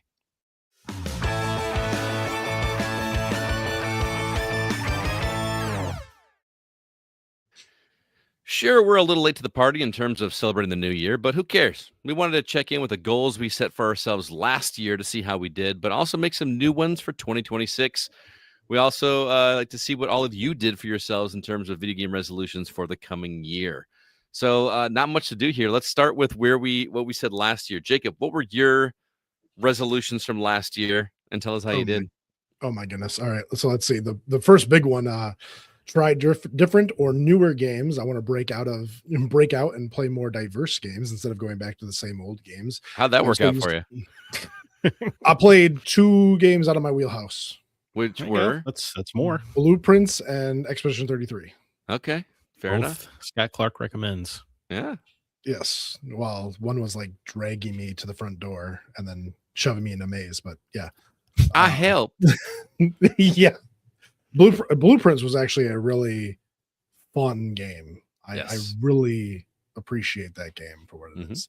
But I did say that I wanted to jump into a story-driven game, which Expedition 33 did catch my interest and then deliver. So nice. That was good. I wanted to write more reviews and contribute more to the show and R2V2. And I definitely showed up for R2V2. I show up every day for the show, but R2V2 definitely stood out this year. I wanted to exercise more and get on the treadmill. Guess what I did not do? I did not clean off my treadmill. A classic fallacy of any New Year's resolution, thinking you're going to work out more. We did play racquetball in the summer, which is weird. Like the summer we played inside. Yes. You don't want to ruin your complexion. It was good. Yeah. And then I wanted to lose some weight. I'm despite my size, I'm a little heavy. I wanted to lose approximately 130 pounds, and I gained, I think, 20. So, Wrong direction. He's getting ready to. He's yeah. prepping for next year. Right. Just to make 2026 easier. It's gonna make this year easier. It's kind of like how you got to spend money to make money. Right. You know, you got to gain weight to lose weight. Right. Exactly. Yeah. Of Right. course. So, that's that muscle getting built up. What? muscle. So you get half a point? Is that what we're saying? I probably get. Yeah, I probably get a half a point. Okay. Zach, how about you? Oh yeah, last year prioritize the backlog instead of choosing to play the next new release. If I'm only mildly interested, I want to spend more time on the games I feel like I am missing out on. And I played 26 old games for the first time this year. So nice. Mission accomplished. To completion? Like finished or just played? Always to completion. Nice. Always to completion. I'm a man who completes. Buy less games just because they're on sale. I feel like I was doing very well, and the Steam Winter Sale happened. Yeah. And then it undid all the work. That happens, dude. Those sales are they're staring you in the face for like 3 weeks of like, bro, come on, it's on your wish list. It's $2. Right. When you kind of stupid if you didn't buy it, don't you think? You're like, right. Yeah, I would. I feel so dumb. Yeah, dude. I bought Phoenix Rising or whatever. Remember that game? That was called Phoenix Rising. Immortals Phoenix Rising? Immortals Phoenix Rising. Oh, okay. It was on sale on Switch for $2, and I'm like, I can't afford not to buy that. I'm losing money if I don't buy Immortals Phoenix I Rising. have it on Xbox, but now I can play it portably for $2. Why not? I haven't even fired it up, dude. Dude, I trick my brain all the time with like, if buying it on Switch or Steam Deck, of like, well, now that it's portably, like I can play whatever I want. So yeah, of course, I'll did. finally get around to it. Yeah, I can lay in bed. Yeah, dude, who's not going to play Mad Max in bed, right? Right. That's dude, my buddy myself. Mike recently played through that game, and he just keeps praising how awesome that game is. And I played it on an Xbox at release, and I just thought it was okay. I got to go back and see what's so awesome about it. I think it ages well because, you know, it was very much that like tower-based open world game that they don't kind of make anymore. Yeah, like Far Cry's. Yeah, so I think it ages well because it kind of feels like one of those you missed. Gotcha. And you know, I played a few hours when Furiosa came out, and it holds up. It was fun. Okay. Play 2 Yakuza games and 2 Trails games to continue on the quest with both franchises. So close. I played 3 Trails games and 1 Yakuza game, so kind of balanced out. Yeah, kind of. I'll give you 3/4 of a point. We just 3/4 of a point. We're doing points. Well, in that case, I played 6 Yakuza games. And, but Trails is just a wonderful franchise. And then I'm going to write 2 pieces of fiction this year. I actually did accomplish this, no doubt helped by being unemployed. Right. So I wrote a short story, and then I wrote one of them being your resume. What? So, yeah, I don't know. And I revised my resume, so that counts as like 7 things right there. As a piece of fiction? Yeah. Yeah. Have you ever applied for a job? Just 2 people lying to each other for 15 minutes. Outgoing, understands information easily, very patient. Right. Love working with others. Right. And then I wrote a very detailed synopsis for a game I hope to make. Yeah. And then ride a horse, which was a birthday gift to me. So nice. Yeah. Pretty good year for accomplishing resolutions. Nice job, man. The winter sale really messed me up. Hey, if you had one blemish, I think that's good. Let's see. For me, keep track of every game I've played, new or old. I didn't even make a sheet, dude. I terrible. So I'm going to as soon as we're done recording, before I go to bed tonight, I'm going to make a spreadsheet because spoiler alert, that's going to be my one for next year. I'm going to every time I play spreadsheets. I think it's shut up. It's kind of a low He's bar. He's not gonna do it. Yes, I am gonna do it, man. It's gonna be I'm gonna put a sticky note on my TV that says, "Did you log this game?" the TV that you don't play on. Oh. I play on my TV. Shut up. I also said play Final Fantasy Renaissance and maybe Final Fantasy VI. I feel like I thought I said last year that I was going to play the first 3. Do you get like? I feel like that was like a resolution I made last year. Like I was going to play the first half of that, which I did accomplish. That's what I thought. Okay. I'm reading the rest of your resolutions. I don't see any of that. So no. I Well, remember that. here's what I did: is I asked. Remember, Christina Flores used to produce our show before Kevin joined, and she graciously went back and listened to the episode and took notes for us. So she went back and listened to this. So maybe I just feel like that's what the resolution was, because I remember in my head that I wanted to get through the first half, because originally I was going to do all 6, and I was like, that's a little much. Yeah. Let's do half of it. So yes, I did finish Final Fantasy. Oh, he says play Final Fantasy Renaissance, which I did, and I also completed the first 3 Final Fantasy games in the Pixel remaster, which would qualify for my third one, which was complete at least one other JRPG, whether it be Chrono Cross, Sea of Stars, not a new 2025 JRPG. So, Expedition didn't count. Correct. Right. My next one was to get my weight down to 220. I got down to 226, so got close, but not didn't quite being tall is such an advantage. Failure. Why do you say that? Because I feel like because we apparently weigh the same, but you wear it a whole lot better than I do. I don't know about that, man. It's getting pretty ugly. I mean, Scott, we don't look that much different, and I weigh 100 pounds more than you. Okay. He's just that height's nice. Yeah, it is. Good for you. Nice. I stretched out. I also said to get another year. It's my feet. I wanted to get another. I want to get another year for Duolingo, and maybe try to do something with it and have conversations with people. Maybe start watching older movies with subtitles. I did complete another streak. I'm 920 something days in Duolingo. Yeah, hola. Hola, ¿cómo está? Bienito. Muy bien, gracias. Oh, de nada. Burritos Nacho Bel Grande? Oh, stop. Hey, look at I did start watching TV shows with subtitles, like watching Spanish dub and then English subtitles. Imagining Jacob saying he was going to order dinner in Spanish, and then he just goes to Taco Bell and counts that. One thing, I did go to Europe this year, and I was in Italy. I was in the Vatican, and some dude came up to me and asked me if I was waiting in line, and I said no, go ahead. And I just instinctively did it in Spanish. I mean, it was probably Italian, but it was close enough. You know what I mean? The Romance languages, they overlap. So, but it was weird. I didn't even think about it. Like he said something to me, I understood it, and I just responded in Spanish instead of Italian. But I was kind of like, oh man, that was kind of awesome. So, cool. And then my big failure was I wanted to complete 2 audiobooks. First one I was working on, and then a side project I had planned to do with Kevin.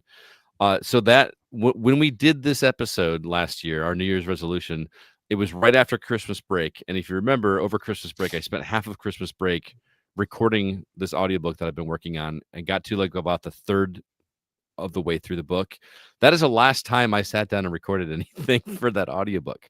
So yeah, big failure on that. So I did not do very well. I feel like I did better than Jacob, but not nearly as well as. It's not it's only a competition with yourself. It is, right? Yeah, just like pinball. Sure. Well, let's move on and talk about Jacob this year. Yeah. What about 2026, Zach? What would you like to resolve to do, video games or otherwise, this year? Well, speaking of Rogue Trader, I'm doing this. I'm going to become a Warhammer 40K sicko. Okay. I'm gonna get gross all up in that nonsense, and I'm going to play at least 4 Warhammer games and read 2 books. That's my goal. Do you know where to start with the books? Like, is there wherever you want, bro? I don't know how it works. Like, can you just pick any book and go with it, or are they? According to the 40K lore subreddit that I've been perusing, yeah, the Eisenhorn trilogy is a good place to start, because it's about a Imperial Inquisitor, so he interacts with a lot of the different parts of the Warhammer universe. Okay, all right. And I've been advised that because I know CB swears by the Horus Heresy book series, but I guess that's technically 30K. It takes place 10,000 years before the actual setting.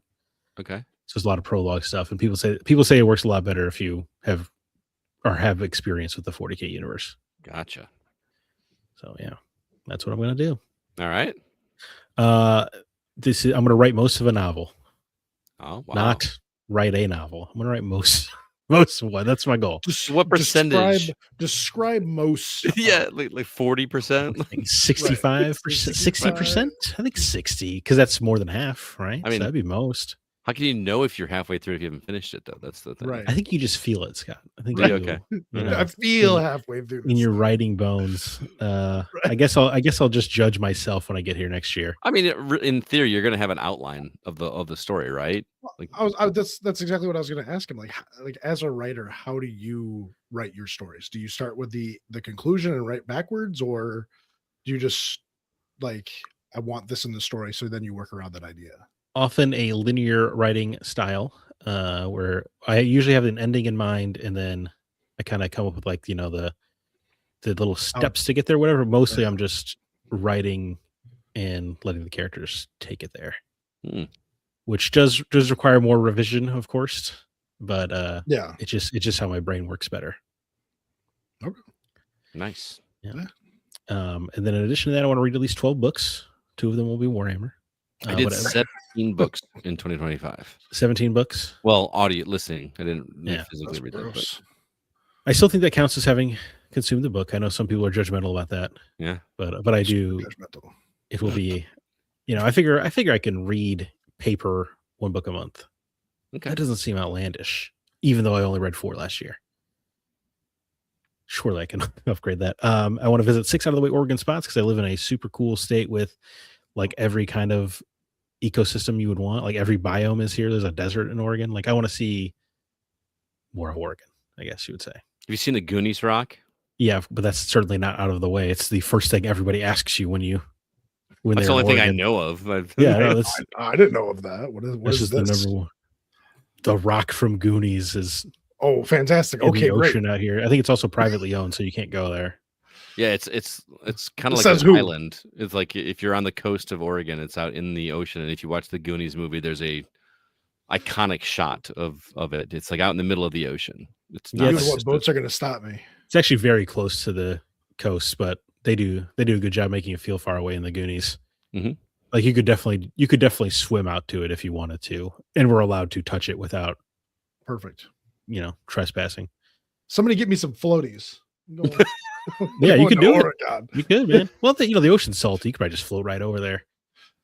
I want to. This one's very specific, but I want to play Final Fantasy IV when Scott does. Ah, okay. This is because I've never played Final Fantasy IV, despite wanting to for many years. Why that one specifically? Excuse? I think it's just because I've heard good things about it. Like Palom and Porum, I hear great characters. And this is the one with Cecil, right? The Dark Knight. I have no idea. Yeah, I think it is about a Dark Knight who like learns to reform, and that sounds like a fun arc. So you want to play Final Fantasy IV for an hour and 15 minutes every 3 weeks? Got it. What? I think Scott usually tears through the. He may be slow to start, but usually when he starts a Final Fantasy, I usually finish those in a week. I was gonna say he wanted to play it when you played it, so I was just I was maybe trying to be funny. Jesus, sorry. God. Give me a week's notice. How's that working out for you, Jake? Not good. I'm not a funny person. Then I would love to play 3 CRPGs this year. Does finishing Baldur's Gate 3 count? Like 100% it does. Now that we're in the 3rd act of that game, that counts. That's a game. 3 other. I'll you know what? I'll let myself not have Baldur's Gate 3. All right, that's. I mean, if you played through Baldur's Gate 3 again without us, that would right. I'll certainly have to do that at some point. Yeah, you really. I feel like I need to as well. I feel like I've missed out on a lot of that stories, a lot of the storytelling. What I like about Rogue Trader and a lot of CRPGs that will not be Baldur's Gate 3's budget is they have quite a literary power to them. They really do. You really are reading through a lot of like actual prose that is interesting. Because I played like half a dozen hours of Pillars of Eternity, and that was much the same way of like this just really high quality writing. Anyway, yeah, nice. All right, moving on. That's quite a list, Zach. But let's move on to Jake. Jake, what are you planning? It looks small, but it's fleshed out a little bit. It's how you use it. Yeah, right. It's not the it's not the size of the dinghy. It's the motion of the ocean. It just takes a long time to get to Spain. Playing with your dinghy. Right. So So some of you may remember after MGC last year, I bought something called the NES Maker. And I didn't remember you bought it. I bought it and then I put it on a shelf and abruptly forgot about it. So while I was cleaning up a couple of days ago, I stumbled across it. And so I'm actually going to open it and I'm actually going to use it. Nice. So this involves me making a small game. So there's like lots of steps in this, not just the smallness that it looks. But secondly, behind me, I have my PS2 and PS3 hooked up, which I'm super happy about. And so I'm just going to spend some time with some old PlayStation games because I love PlayStation. And despite all of the stuff that has been happening recently with Sony, I still like the PlayStation. And me and Scott talked about Ape Escape, and I'm going to go play it. Hey, that's a fun game. I love Ape Escape. And also, speaking of Scott, he has threatened my life if I do not watch certain shows. I remember it. I'll pull up the text right now. It says, "I will kill you if you do not watch these shows." All right, you have it. I don't think that's that was verbatim. That was the text. So on shows, I don't remember. Kill you if you don't watch Battlestar. Right. But there are a few shows that I'm sure that Scott will remind me of that I need to watch on Apple TV, and so I will go and watch those. Which I made a purchase recently that gave me a 30-day free trial to Apple TV, but it only works if you don't already subscribe to Apple TV. So I gave it to Jake and be like, "Hey, see if you can get this to work," and he did. And I was like, "All right, go watch Severance, go watch Shrinking, go watch Pluribus, watch Shrinking for sure." I'm in the middle of my rewatch of Shrinking right now. Holy crap, that show is so good. Like just so. I don't remember the last time I actually made the decision to sit down and watch TV. Usually I'm doing something else. So and I put on something that either I have seen before or that I can like zone out to. And so I'll watch American Dad or something funny that while I'm doing other stuff, not something that I actually need to. So Jane and Joe are friends, but they're on the outs, and then Joe and Steve are mortal enemies that are I don't know. There's too many other stories that I'm not paying attention to in actual. So this one I'm actually going to make the decision to actually pay attention to. So gotcha. I would love to hear your thoughts on some of those shows. I have not watched a show on Apple TV that was not like a top tier show for me. I'm kind of like where I almost don't want to test the waters more because I don't want to ruin my streak. But there's just so many good. I mean, shows I've rewatched the entire run. I just got done rewatching Ted Lasso, and again, I don't like soccer, football. But that show is outstanding, so good. Gotcha. All right, so. Open the Nest Maker kit and try it. Spend some time with PlayStation and watch some TV shows. I like it. I got a big list. I'm probably fighting off more than I get you. My first one is a redo. Keep track of every game I've played, new or old. I'm going to do it this time. Shut up, Jake. He's not gonna do it. My number 2. Play the last 3 games in the Final Fantasy Pixel Remastered Collection. That's going to be awesome because number 1, I get to play 4 with Zach. I have no idea what 5's in store, and I get to finish it all off with 6, which I've played before, never completed.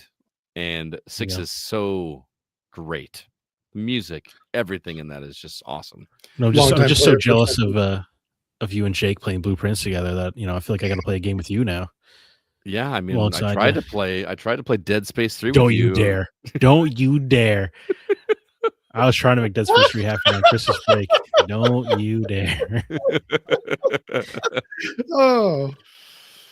Let's see. My next one was I wanted to finish a game outside of my wheelhouse, something difficult. I'm thinking Bloodborne. I'm thinking Silk Song. I'm thinking Ninja Gaiden 4. Something that I tend to. Why are you giving me a tilty eye? Because you played every other Ninja Gaiden. I don't know if that would really count as outside of your wheelhouse.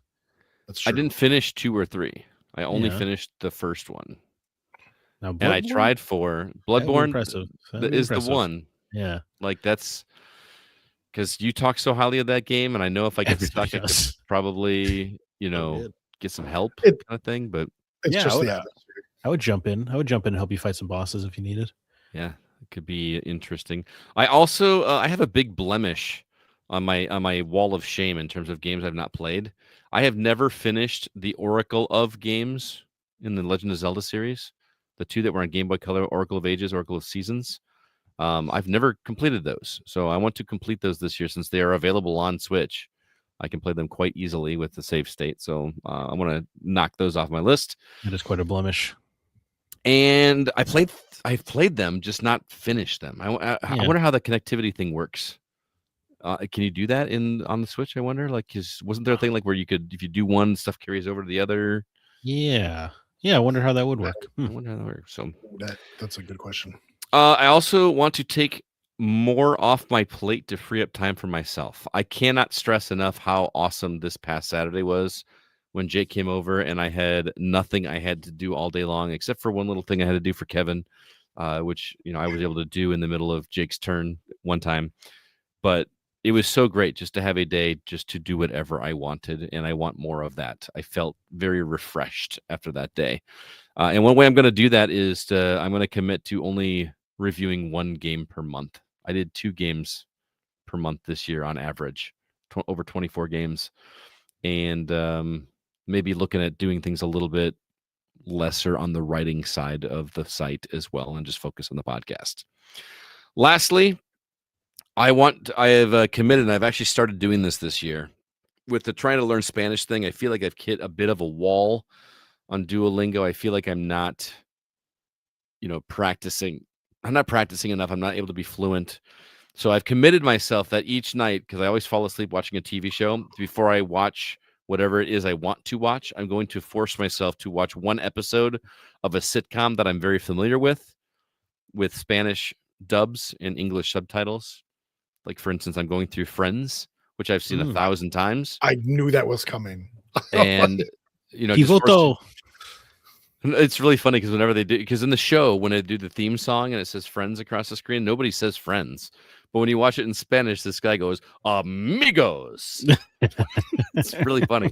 That's pretty awesome. It's also really awkward watching it in Spanish because they don't, sometimes the dubbing overshadows whatever it was recorded. So there's a lot of the laugh track that's missing, or a lot of the music is missing, or a lot of the stuff that makes the joke funny is missing. So like you really have to know the show in order to be able to get the full experience. But like the only music you get is like the little transitions between, you know what I mean, when they go from scene to scene. Yeah, the bow, bow, bow, down. Yep. Yeah, exactly. You know what I'm talking about. Yeah. It'd be so hard to know when to laugh when the laugh track's not there. Well, I mean, I've seen it 1,000 times. So that's kind of the point. It's like I know when I'm saying funny. it's not funny. Shut up. Smelly gato. I don't know what smelly is in Spanish. Yeah, neither do I. Odor. Stinky. Odor. Gato odor. This reminds me of when I smelly cat. asked a Spanish woman I worked with, what do you call a mop in Spanish? She says she's like El Mapo. You said El Mapo. I was like, I thought I was being told the truth. I mean, messing with you. Yeah, it was pretty funny. I worked with a guy and he spoke Spanish, and one of our other chefs was an idiot, and so they were going back and forth. What do you call this in Spanish? And he held up a spatula and he's like, "What do you call this in Spanish?" And the dude looked at me and went, "Spatula." I'm sure. Spatula. But he used to say a lot of other things. We worked in a kitchen, and so he used to say lots of other things that I can't repeat in this podcast. But I learned a bunch of different Spanish words. We all learn the cuss words before you learn anything, right? Of course, yeah. Of course. But I know it sounds like an easy thing to do, just like, I'll watch one episode. Like when you're wanting to watch something else, and instead you're kind of forcing yourself to do a educational thing first. It's not easy. So it's sure. I'm forcing myself to do it though so far. So every time I watch something, I gotta watch an episode of Friends in Spanish first. And it's so funny. It helps though, man. Like it's one thing to I'm like sure. do these little like lessons, but to see, hear the conversations actually, and like and it's helping. So I'm so far from being fluent. Just watch the weather in Spanish. Just watch like Spanish weather. Spanish weather. Yeah. Okay. So those are our New Year's resolutions for 2026. I feel like I gave myself way too many, as usual, and I feel like I got to write these down and slap them on the mirror of my bathroom or something, so they're constantly in my face. But oh no, because it'll just be invisible to you after 2 weeks. Right. So moving on, we also got some community responses about what their New Year's resolutions are for 2026. Over on Facebook, our first one comes from Mr. Kevin Honkford. He says, swinging for the fences here. Number 1, no purchasing games until I am able and wanting to play them right away. No more adding to a backlog that is a mile long because a game is on sale. Kevin, that's adorable. You shoot for the fences already. For shame. I mean, you buy that game on sale. Yeah. Number 2, play every Steam game in my Steam library that I've never played for at least 30 minutes to an hour. I don't know how big your Steam library is, Kevin, but I have to imagine it's bigger than mine, and mine is redonkulous. So I'm just gonna say this. I'm gonna pull this up real quick because I think Kevin scares me in his, because his profile says that he's bought like 500 games this year. No, like all time. Oh, okay. Yeah. Director of acquisitions. He owns 647 games. Wow. So I mean, he may have played at least a half hour of a lot of those. Maybe that is true. I've seen a lot of his stuff that he, but man, I mean, I think I hit 200 myself. So although like 50 of them were from a guy at work who had a bunch of keys. So a lot of mine are like, oh, episode 1, episode 2, episode 3. You know what I mean? Like, I think I got some Wallace and Gromit games in there or something like that. I don't know. Like, again, someone gave me a key, and I just like, why not? Why? I'm not gonna say no. Right? Yeah, I'm not gonna turn out a key, bro. Kevin's third one is get my man cave gaming room set up and finalized. I have so many display pieces that I don't have up that deserve to be shown. I have seen Kevin's display, and it's pretty impressive. It's like 400 pieces of Sonic. Yeah, it's a lot of Sonic. But it's not just Sonic. He's got a lot of really cool. Isn't like Sword of Vermilion like one of his favorite Genesis games? He's got like a pristine copy of that displayed very proudly. He's got a pretty impressive setup. So surely he must have some Grandia stuff somewhere. I don't remember. Just a mushroom. The mushroom. I don't remember the mushroom in Grandia. That was a D&D joke. Oh. That was a long time ago. In the very early days of our D&D campaign, when we all got together, he told us that something made a potion and that it looked like the orange mushroom from Grandia. And I wrote that in my notes, and I still have it. So that was a long time ago. And then he looked you in the eyes and said, "Don't worry, I'll explain what that means when you guys hit level 7." Yeah. Will forever be a funny joke. Zach, why don't you take the next couple? Sure. Can I do a quick segue into Aaron Place here in the chat? Because he said, I missed the social post for this one, but I want to get my bowling average above 200 so I can qualify for the PBA and roll credits on 12 games this year. I like it. A bowling average of 200 is impressive already. Yeah. I was going to say, shouldn't you already have a bowling average of 200? I've seen you play, so it can't be that far off. I know. I'm not. I'm lucky if I get a 200.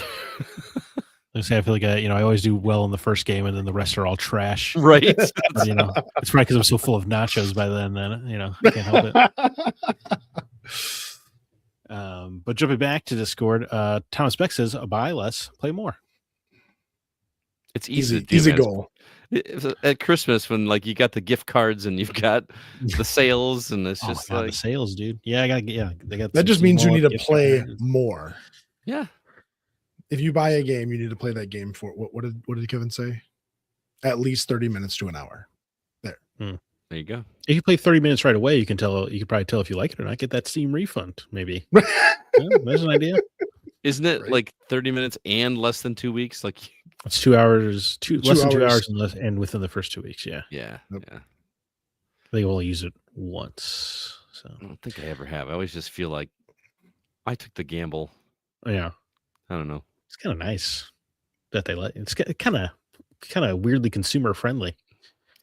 It is. Yeah, but that's him. Yeah. Unlike PlayStation, where they're like, as soon as like you buy the game, you don't even know if you like it. As long as you download it, you can't return it.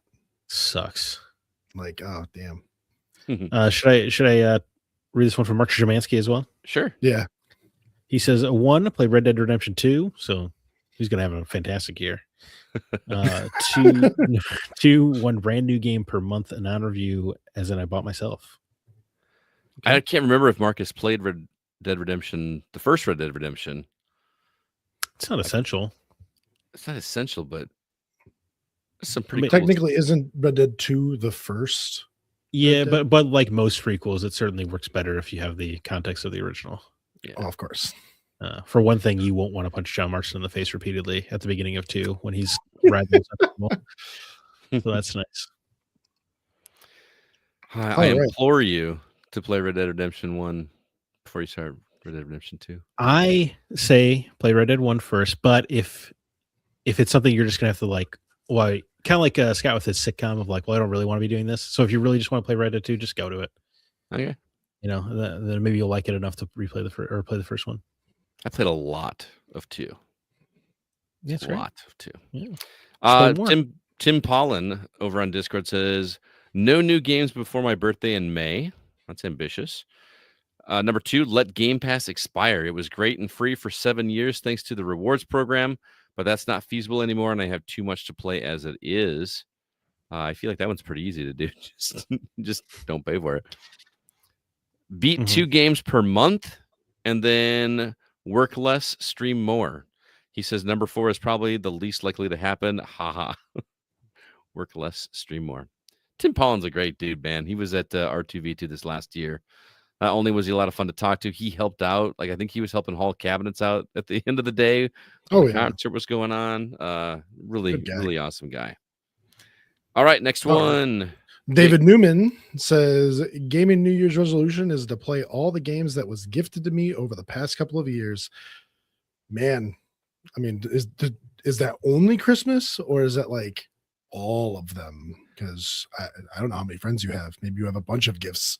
Yeah, I do know that his wife gifted him a copy of the Final Fantasy Pixel Remaster. So that alone, 6 games right there. He's got to get through. Keep him busy for a while. So, all right, Zach. Going down to Twitter, Just Filthy writes, since this marks the 40th anniversary of The Legend of Zelda, I'm going to beat the 2 games I have not yet, Spirit Tracks and Triforce Heroes, and try to beat as many as I can, and try to rebeat as many as I can this year, as well as finish 1 to 2 games a month. That's a great goal. I Isn't Spirit Tracks like bad? No, I love Spirit Tracks. Oh, that was the one where like you had to like shovel coal but like you were putting puppies in the furnace or something like that. It was the I'm sorry. Say that again. It was one of the 2 DS games. I thought it looked like you were doing, but you weren't actually doing that. It was stylus only controls, though, right? Yes, it wasn't. Yeah. It wasn't ideal, but it was like a gimmick they tried that wasn't great, but it wasn't terrible. I never played it twice. I never played it a second time, so it's no Minish Cap. Minish Cap is great. 2 games are. I feel like we haven't had a traditional. I feel like we haven't had what in my old man brain is a traditional Zelda since like Twilight Princess. We had what's the Link Between Worlds? Yeah, but even that like broke. That kind of messed with the structure. Somewhat. It just more or less lets you go in what direction you wanted to go. It was, I also haven't played it, so I'm speaking. Well, the way that worked was instead of like going and trying to find the item that you needed, you would just go to a shop in the central hub and buy the item that you would need for whichever dungeon you chose to go for. So you could do them in any order, like Mega Man style. Okay. But instead of acquiring the weapon and that was kind of the fun of Zelda, was having a dungeon and finding the item that you needed to complete that dungeon. Right. In this one, you just bought it first, and it was still fun, but it just didn't feel quite the same. But that was still a solid game. You know what? I guess we had the first Darksiders. That was a pretty traditional Zelda experience. That's true. And I'm with him. I'm going to do the Oracle of games. I've never played Triforce Heroes either. I think I own it, but I kept it sealed. I feel like that game was not very well received. No. Yes. Yeah. Doesn't look very good either. I was gonna say the last Zelda game that I played was Twilight Princess. I haven't played that since release, man. That game was awesome. That was released. That was the last. Is that the one where you fight Zelda at the end, like when like end boss is like you fighting Zelda or like a form of Zelda? Dark Zelda. Yeah, it was awesome. Dark Zelda at some point. I don't remember if it's at the end or not. All right. Next week, we have a special guest joining us, a developer, indie developer is going to be joining the show. So stay tuned for that. Looking very forward to that. We'll have some questions available for you on the socials. If you'd like to ask a developer a question, it'd be awesome to hear from you. But that's going to do it for this week's The Gaming Outsider. Thanks so much for listening. The episode was produced by Kevin Honigford, and all the music you hear is written and performed by Mr. Grant Henry of Stemmage and Metroid Metal. You heard from him last week on our Game of the Year episode. His website is stemagemusic.com, STEMAGE music.com. Please be sure to email us if you have any questions or concerns. Our address is feedback@thegamingoutsider.com. And also join us live every Monday at 7:30 Central on YouTube, Twitch, and Facebook. You can join the show like several people are here in the chat having a good conversation with us. And it is time for us to get out of here. Zach, any parting words or recommendations for our listeners? Yeah, I just restarted Lost. Oh, I did that this summer. Everyone should rewatch Lost. Boy, that show's incredible from the get-go. You know what I really love about rewatching it is when you have all the answers, you could see that actually they did actually know a few of the things already. That's pretty nice. Although I'm watching with my wife who has only kind of like casually watched it before, and she did at one point dare to ask me. So like she was like, "So they're all dead?" And I was ready to throw the remote at the screen. I don't know how many times you need the show to tell you that they're not dead. But you're never going to break the pop culture understanding that they were somehow dead the entire time, even though the show tells you about 4 or 5 times that they're not dead. But anyway, just something for me to get my blood pressure up with. That's all. All right. Right before bed. What you, Jacob? I can't believe You should do that. Right. Sleeping while angry. A dick is a small deer. Yes. Just a reiterance. We covered that already. I'm good. Thank you. Thank you for sharing that. Just like a booby is a bird. Oh my goodness. I can't remember if I mentioned this last week, but I have been going through the audiobook, the full cast audiobook versions of the Harry Potter books. I'm at the tail it before our break. Did I? I'm at the tail end of the third book, Prisoner of Azkaban, and I cannot recommend those more. They are so great to listen to. Every character has its own cast member, and what's really cool is I'm looking forward to starting book 4 because they recast the 3 main kids as older kids in the last 3. That's clever. So I'm really looking forward to hearing how that goes. Oh, the last 3. Excuse me. There were 4 movies. No, you said last 3, but there are 7 books total. Oh, my apologies. Last 4. Yeah. Understood. So yeah, I'm looking forward to doing that. It's really interesting listening to those audiobooks because I've counted so far 3 cast members from Game of Thrones. Robert Baratheon, the king in the first season. Mm-hmm. He's Hagrid. That makes sense. And who else? The guy that played Theon Greyjoy is Professor Lupin. Oh, okay. And it does it really well. Like, I think that makes sense. It's probably more age appropriate than the movie guy was for how the character would be. Yeah. And then the guy that Kit Harington plays, oh my gosh, I cannot remember the character's name. The professor in the second book that was like all full of himself and Gilderoy Lockhart. Oh, yes. That is an interesting. I feel like I've only seen Kit Harington be dour dudes. Right. And I didn't realize it was him until I went back to look up and see who else do I know. Like that was Kit Harington. I never would have made that connection. Theon Greyjoy. Huh? Who plays Dumbledore? Hugh Laurie. Oh, hell yeah, dude. Yeah. He looks Harry dead in the eyes and says, "It's lupus." Right.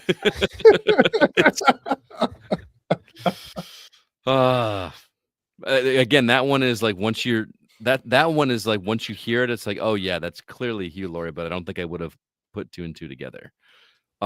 Lupin, I was like, man, that sounds like the dude. That sounds like Theon Greyjoy. Like it just sounds exactly like him. Yeah. And lo and behold, it was. So, Hmm. And who knows? Maybe I missed a whole bunch of other ones, but I don't like the voice of Snape in this. I feel like part of it is like Alan Rickman just did such a great thing I with mean, that character. He was the definitive casting of those movies. So anything that's not Alan Rickman is just going to sound wrong. Yeah. So I don't know. Maybe like go listen to a snippet and tell me I'm wrong. But I He hope did all it's those not. like small, like those really long things, like celebrity. You know. Yes. He would just draw out words, and if you would just feel like an imitation if you were doing that. So Exactly. He's got that sewed up. All right. Well, thank you, Zach. Thank you, Jake, for being here. It's been awesome as always. And thank you to everybody that checked out the show, and especially everybody that was here for the live show. We do appreciate it. Until next week, I'm Scott Clark with Zach Parkerson and Jacob Gunderson, and we are the Gaming Outsider. Remember, there's no such thing as a bad game, just games that aren't for you.